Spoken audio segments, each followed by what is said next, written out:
Hey, hon, can you come with me to my doctor's appointment today? I'm really nervous because I'm pretty sure there is something wrong. I'm sure you're just being paranoid. You've always been so healthy. I don't see that changing now. I'm almost 50, so it's much more likely that something is wrong. I mean, I'm feeling tired more often.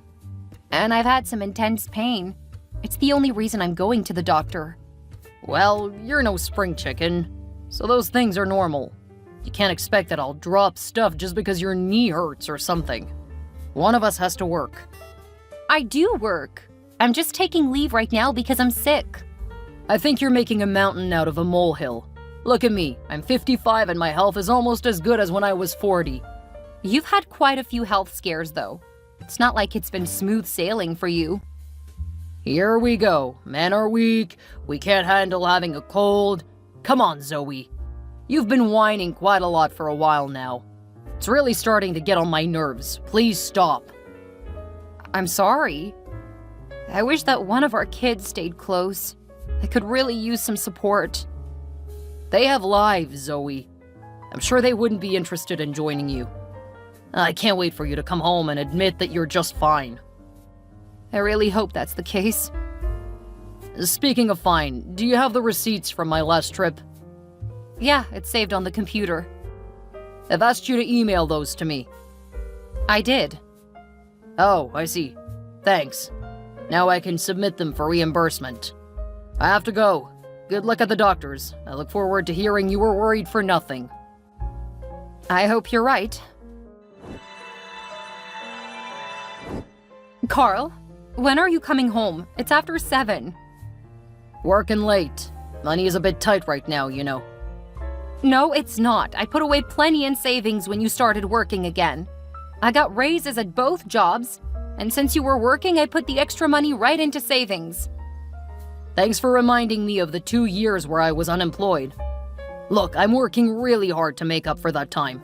You don't need to bring it up out of nowhere. I wasn't. My point was that I saved up several $1,000s. Right now, I really need you home. Is this your way of trying to make me lose another job? I said I have to work late. I'll be home when I finish up here. You'll be just fine without me. It's not like this is the first time where I had to work late. But I really need you right now. Please, come home. I really don't have time for this. And if you keep pestering me, it's gonna take even longer. So let me focus and I'll get there sooner. But I have some really important news. Please come home. Bethany, I know that it's really late there, but are you still up? Hi, Zoe. I was just getting ready to go to bed. I've got my son and his family visiting, and Their toddler has really worn me out. I really need to talk to someone. why? Is something wrong? Where's Carl? He's still at work. He keeps saying that he needs to earn extra money. It really sucks that you turned down that job out here. We could have lived close by. Then we could hang out more than once every couple of years. I really wish I would have taken that job. Unfortunately, I didn't. Right now, I really need someone, anyone to talk to, but everyone lives so far away. I'm sorry, but I can't talk. The kids are light sleepers, and I wouldn't trust them not to wake up. I'm okay with texting. I went to the doctor today because I haven't been feeling well. They found a couple of tumors. They plan to do a biopsy. Oh no, I'm so sorry, Zoe. Did you tell Carl? I don't want to text him because I really want him to be here. I wish he were here right now. You can call him and tell him that he needs to come home right now. Work should not be his priority. He'll probably say that we shouldn't worry until the results come back. Oh, absolutely not. That's ridiculous. If he were the one who found out, he'd pretty much act like a toddler. Actually, that's not fair to toddlers. My grandson is far less needy than your husband. If he were the one who received that news, you'd barely be able to do anything. I just wish he were home. Right now, I feel so lonely. I'm so sorry, honey. I wish I could be there for you. Why don't you contact your kids? Because I don't want to worry them unnecessarily. What about some of your relatives close by? The only family still alive around here are all on his side of the family. If I tell any of them first, Carl will look bad. He should. Call him up, and if he isn't willing to come home, you'll need to call someone else. You shouldn't be going through this alone right now. I know. That's why I texted you. I can't think of anyone else. Here's a big virtual hug. Now go call your husband. Hi, Carl. Just wanted to remind you that I have my next round of chemo today. Oh, I forgot about that. I figured you would. Please make sure to come this time. You promised you would come with me this time. Each treatment leaves me increasingly drained. I would really like for you to come with me this time. I was there with you for the first one, and you were just fine. I don't really think that you need me.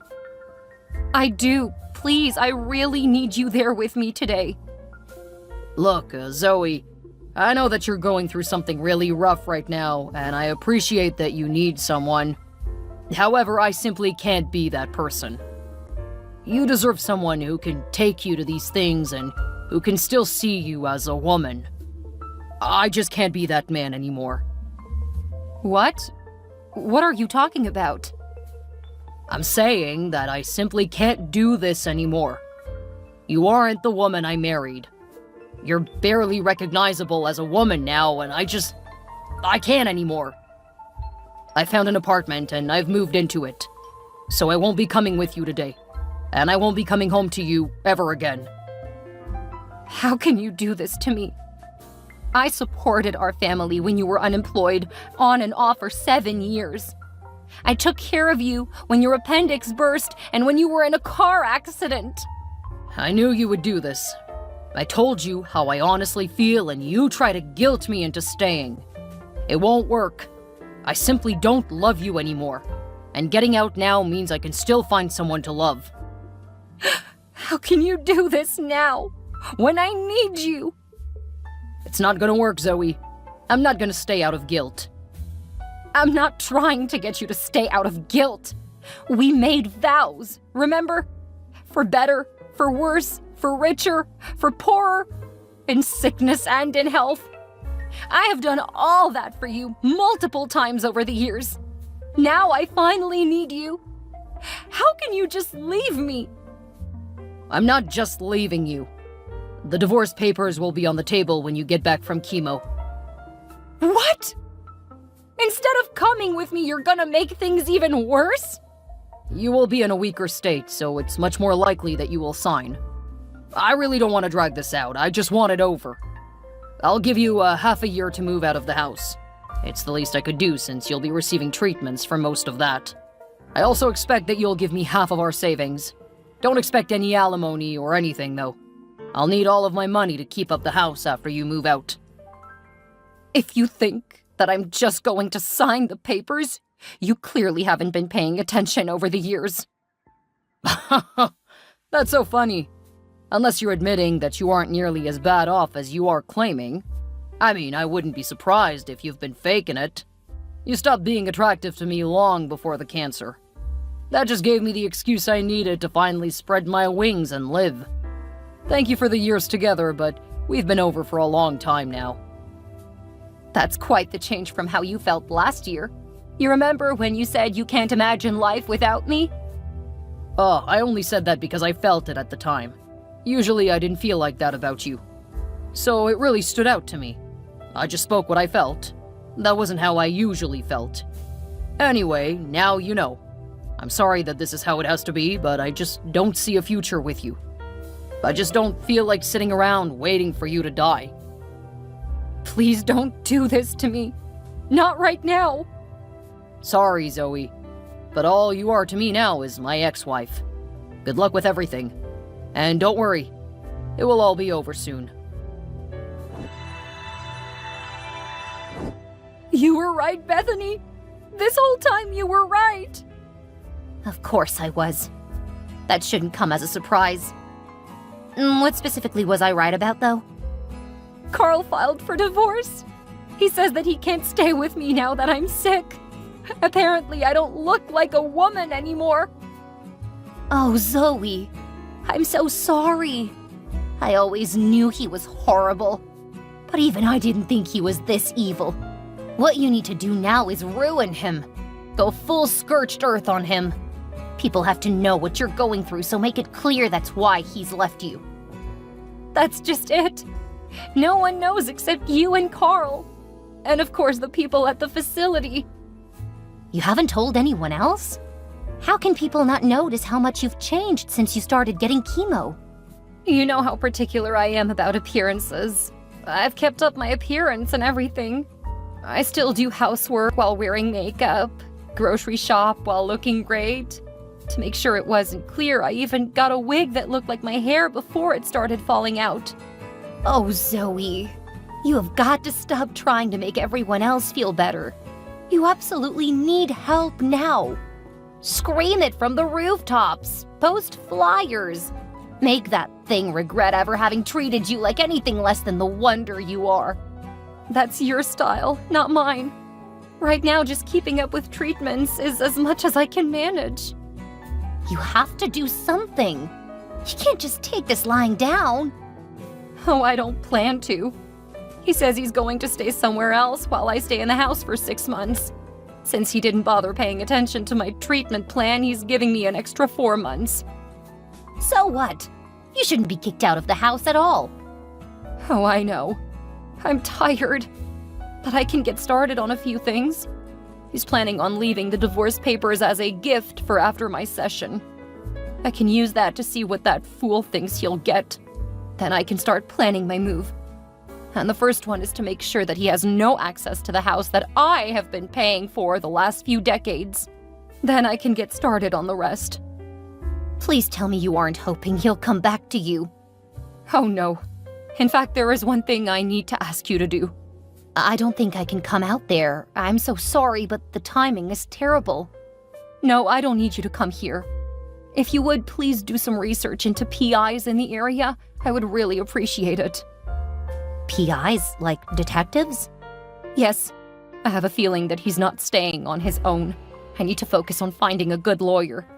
If you can narrow down PIs for me, that will help a lot. Of course. I'll be more than happy to be a part of bringing down your scummy soon-to-be ex.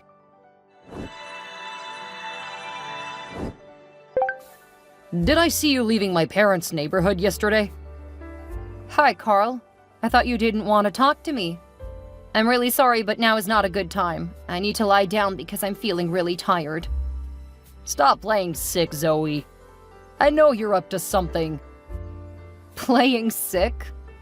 Carl, I don't know if you've forgotten, but I'm currently battling cancer. I feel sick and tired literally all the time. You know what I mean. I demand to know if you've been putting ideas in my parents' heads. What are you talking about? They've said that I need to come over and talk to them tonight. And if I don't make time for it, they're going to disown me. What? Why would they do that? It has something to do with you, I know it. Look, Carl, the divorce is almost done. I'm almost out of your life. Can't you just leave me alone? Haven't you done enough damage yet? I know what you're up to, Zoe. First you made it so that you got the house, and will just have to pay me for the down payment. Now you're visiting my family and turning them against me. I did visit your parents, but I wasn't trying to turn them against you. How was I supposed to know you didn't tell them that I had cancer? You didn't tell them, did you? They pretty much figured it out. What? Did you look all frail and pathetic with them just like you did in front of the judge? Again, I have cancer, Carl. I simply don't have the time or energy to doll myself up anymore. Even if I did, I still look terrible. I know you have a wig. You could wear it. That will hide a lot. It irritates my scalp. The clothes I wear are far more comfortable. Stop talking to my family, Zoe. They aren't your family anymore. I know, but I had some of your stuff. And since you told me not to contact you directly, I had no idea where else to leave the stuff. You could have texted me about it. I was following your instructions. I'm sorry. Do you want me to go back over there and apologize for making you look bad? No! You're doing this on purpose. I'm sorry, Carl. You're making me feel emotionally drained, so I'm going to turn off my phone now. Get out of my life, Zoe. I don't want to hear about you doing or saying anything else to my family.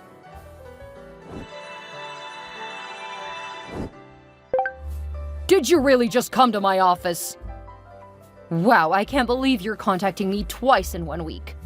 That's more than we've talked since you moved out of the house. Why did you come to my work, Zoe? What excuse could you possibly have? Some of your mail came to the house. You said not to go to your parents' house, so where else was I supposed to drop it off?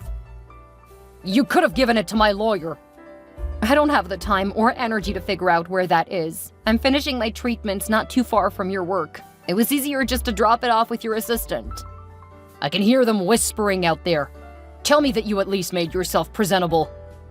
I just finished a round of treatment. I'm lucky that I was able to walk into the place. I'm not exactly worried about how I look when it's hard enough to stand up. I can't believe you would do this to me. I thought you loved me. I'm sorry, I don't understand. You left me, so I decided to focus on getting better.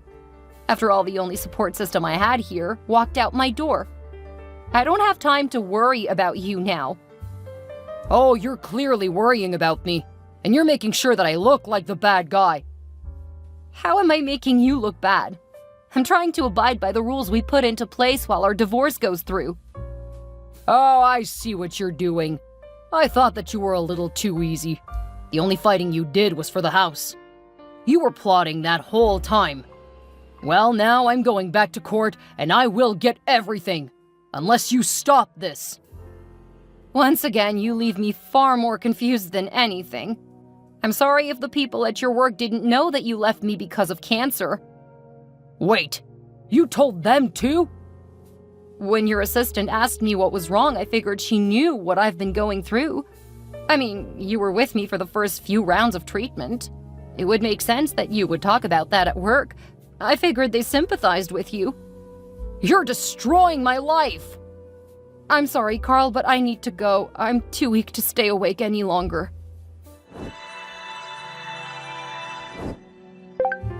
How did you manage to get my girlfriend to dump me? How? Really, Carl? You're texting me again? Can't you just leave me alone? I have more than enough to do without dealing with your problems. Rena said that she didn't want to be with a guy who would ditch his wife with cancer. Who else could have told her about you? What makes you think that I even knew you had a girlfriend? The divorce isn't finalized yet. Well, it's all but over. And how long has she been your girlfriend? I see what you're doing. You're trying to make it look like I cheated so that you can use that against me. I'm gonna get you back for everything you've done. You can't do this to me. Why won't you just die instead of making my life so much worse? Every day that you're alive, my life keeps getting worse. I have to say, I can empathize with that. Looking back, every day I was with you took a bit more from me. From here on out, talk to my lawyer. I will not be responding to you because you are unhinged. I won't let you get away with all of this. The next time I see you, you will pay. We only had a couple more days in court, but apparently that was too much for Carl. When we were talking in front of the judge, he got angry at me and started shouting. Since I was agreeing to almost everything, despite my lawyer trying to get me to fight back, it really made Carl look that much worse. The judge was not pleased as Carl got increasingly angry at me. When all was said and done, I ended up getting almost everything. Carl didn't get any of the money that I put away, and he had to give me some of the money from his retirement accounts. He had been able to roll them over from the first job he had when we married. I made sure that they continued to grow over the years, so it was a pretty large sum. Seeing how much more I was going to get, he jumped over the table and tried to attack me in court. That was not something that I saw coming. And it was only my lawyer who was able to help me get away from him. He actually punched me in the face, so I fell back into my chair. The whole scene was caught on camera, and the local area must not have enough real news because it ended up on the late-night news. It got picked up and was posted online. 2 days later, Bethany and my children came home. My kids were upset that I never told them about my diagnosis, and they insisted on always having someone to take care of me. Bethany didn't get to stay long, but after she saw what happened, she was afraid that I wouldn't be pressing charges. When I did, she left and went home a couple of days later. Carl ended up losing his job because, well, he became a viral sensation for all the wrong reasons. His parents disowned him, and no one in town wants anything to do with him. He had some old buddies he used to hang out with, who were more than happy to let him come live with them a few states away, and since he had no other options, he left. I don't know or care what happened to him after he got out of jail. Currently, my cancer is in remission, and 2 of my 4 kids have moved their families back to town. They had been considering it for a while, but thought their dad and I would enjoy a few years alone. Now that they know, they wish they had come back sooner. I've been very apologetic about not talking to them earlier, but I love that they're here for me now. I'm really excited about my new lease on life, and I can't wait to see what tomorrow brings with the people I love.